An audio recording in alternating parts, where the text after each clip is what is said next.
Commentaire de saint Thomas d'Aquin sur l'Évangile de Jean, chapitre 8, suite. Mais moi, si je vous dis la vérité, vous ne me croyez pas. Qui d'entre vous me convaincra de péché? Si je dis la vérité, pourquoi ne me croyez-vous pas? Celui qui est de Dieu écoute les paroles de Dieu. Si vous n'écoutez pas, c'est que vous n'êtes pas de Dieu. En premier lieu, Jésus montre qu'ils sont hostiles à la vérité, puis il exclut la raison qu'ils auraient pu alléguer. Enfin, il conclut à la véritable cause de leur aversion.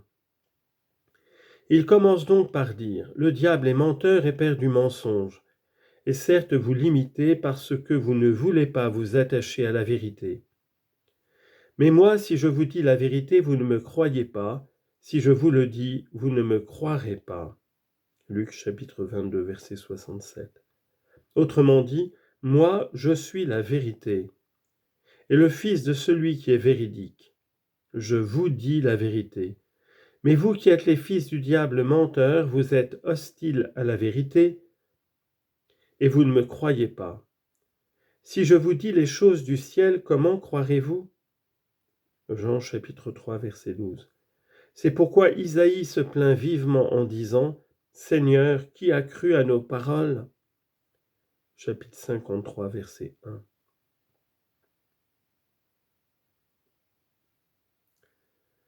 Qui d'entre vous me convaincra de péché? La cause que les Juifs pouvaient alléguer pour justifier leur manque de foi, en latin infidelitas, est le fait que le Christ serait pécheur. Car on ne croit pas facilement un pécheur même s'il est dans la vérité. C'est pourquoi il est dit, Dieu a dit aux pécheurs, « Pourquoi récites-tu mes jugements ?» Psaume 49, verset 16. Les Juifs pouvaient donc dire, « Nous ne te croyons pas parce que tu es pécheur. » C'est pourquoi le Christ exclut cette raison en disant « Qui d'entre vous me convaincra de péché ?» Autrement dit, vous n'avez aucune raison pour ne pas croire que je dis la vérité, puisqu'on ne pourrait trouver en moi aucun péché. Lui qui n'a pas commis de faute et on n'a pas trouvé de mensonge en sa bouche. 1 Pierre, chapitre 2, verset 22 et Isaïe, chapitre 53, verset 9. Selon saint Grégoire, il faut apprécier ici la mansuétude de Dieu qui ne refuse pas de démontrer par la raison qu'il n'est pas pécheur, lui qui pouvait justifier les pécheurs par la puissance de sa divinité. Comme il est écrit au livre de Job, « Si j'ai dédaigné d'entrer en jugement avec mon esclave et ma servante quand ils se prononçaient contre moi. » Il faut aussi admirer l'excellence de la pureté unique du Christ parce que, comme le dit saint Jean Chrysostome, aucun homme n'a pu dire avec une telle assurance « Qui d'entre vous me convaincra de péché ?» sinon notre Dieu qui n'a pas commis de péché. Comme il est écrit au livre des Proverbes, « Qui peut dire mon cœur est pur, je suis pur de tout péché ?» Autrement dit, personne sinon Dieu seul.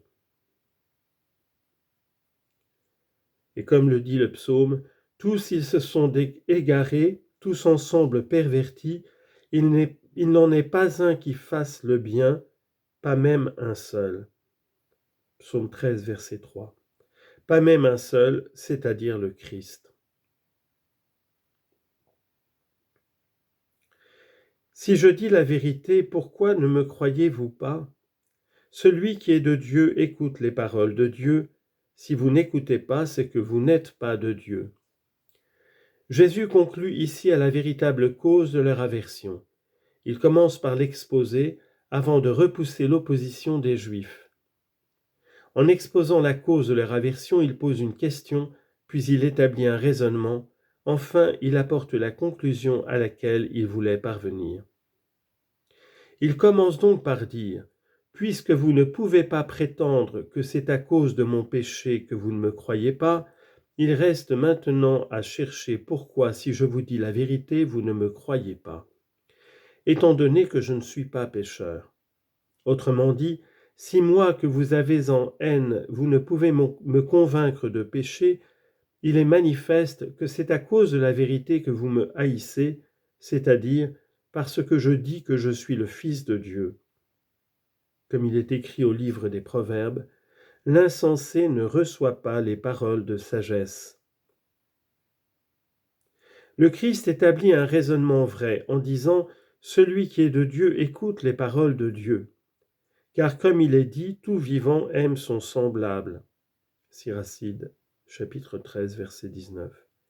Donc quiconque provient de Dieu est, en tant que tel, à la ressemblance de tout ce qui est de Dieu et y inhère.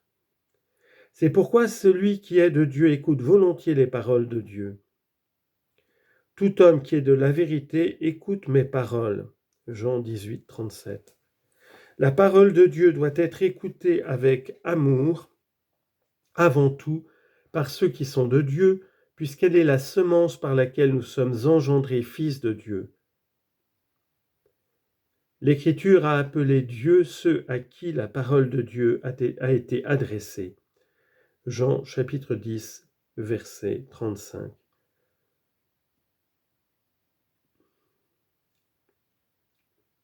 C'est pourquoi il arrive à la conclusion à laquelle il voulait parvenir, si vous n'écoutez pas, c'est que vous n'êtes pas de Dieu. Autrement dit, ce n'est donc pas mon péché qui est cause de votre incrédulité, mais votre méchanceté.